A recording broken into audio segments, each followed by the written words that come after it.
So what I want to say is first forward step and a trot step. Thank you, Mary. Love you. Okay, Aaron. So let's get that first forward step and a trot step. Get them moving off your leg right up into that bridle where you're not begging your horse to go. How many of you beg your horses to go? They don't beg you to feed them at night, do they? So you take really good care of them. They need to work for you. Aaron, go. Aaron, go. Aaron, go. That a girl? Okay. So this is a new experience for this horse. He's got a yah on the microphone. It's all these people clapping at the big old flag. This is a 4-year-old that probably hasn't left town. So now that transitioning process is really important, and here's my key.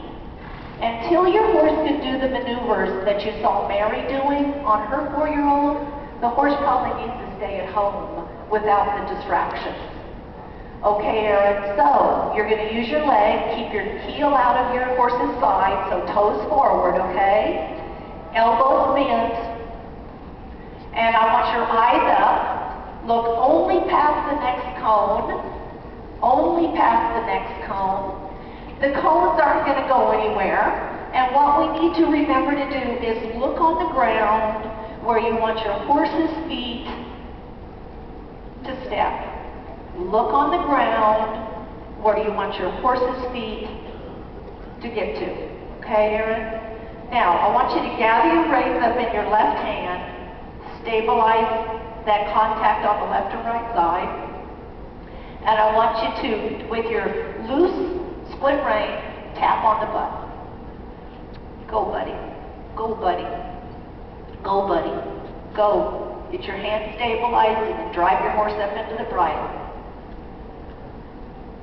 Erin uses her horses outside too in her cow work and her cow raising. But what I say is when you ride in those gates of an arena, you better have some technical skills. And I admire a lot of my ranch race friends that put in an honest day outside on the cattle. Sometimes they're not on their correct lead or diagonal, but they can sure get a job done. But when they come in the arena, oftentimes those horses aren't collected, they're not balanced.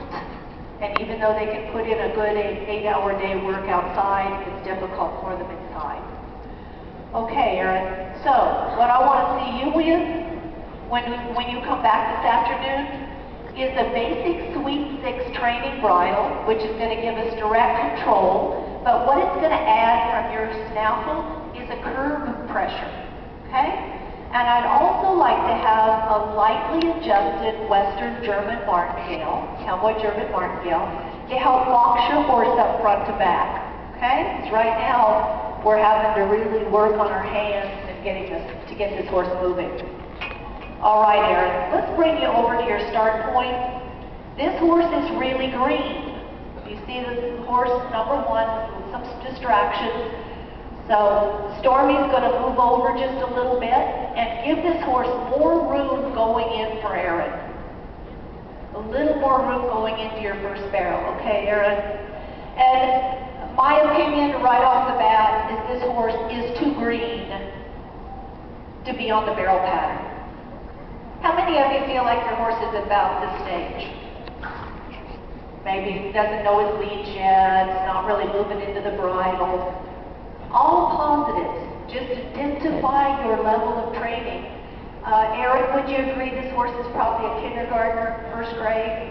Okay, so the barrels present lots of issues, like reining, shortening your stride, moving up into the bridle, carrying yourself forward.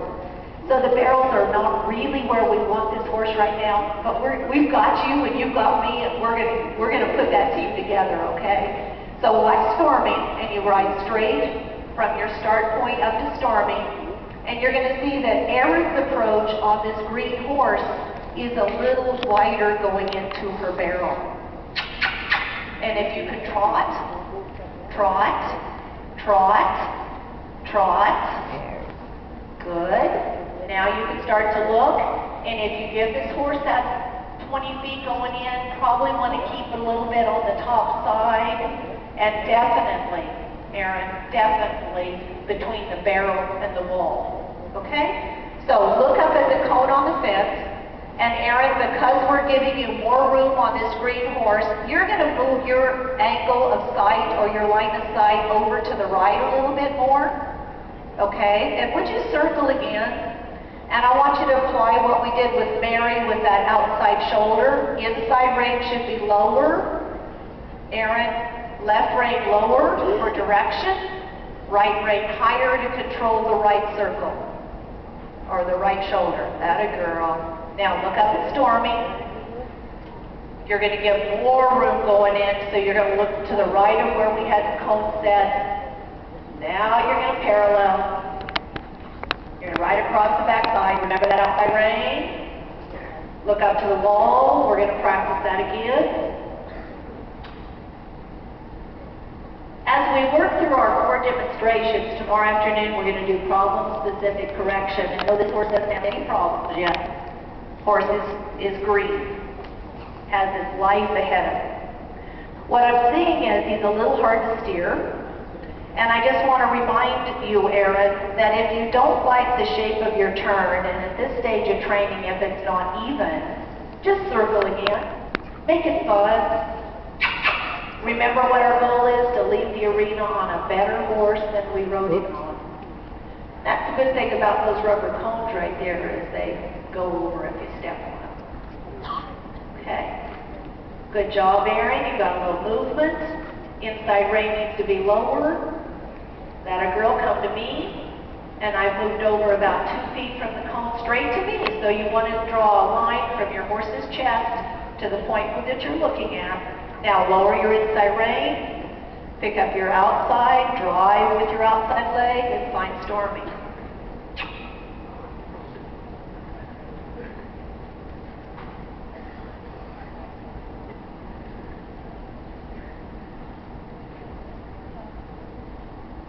And you're going to look up again at Stormy. You're going to go deeper on the back side.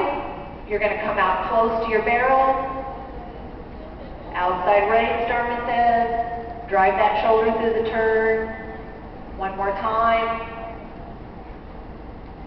That a girl. Very nice. Up to the wall. Reward that effort.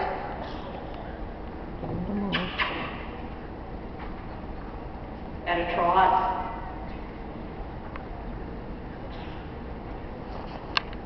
Pick your little point on the wall.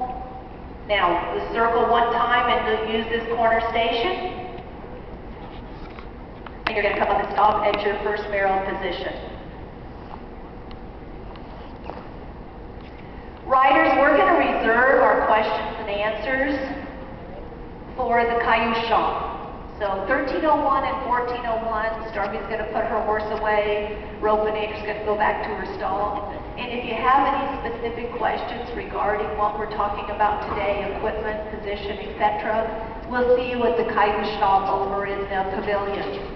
Okay? God bless you all. We're back at 3 o'clock in the Neutrina Arena with exercises for better barrel racing. We hope to see you. Thank you. Thank you, Sharon Camarillo. Great demonstration.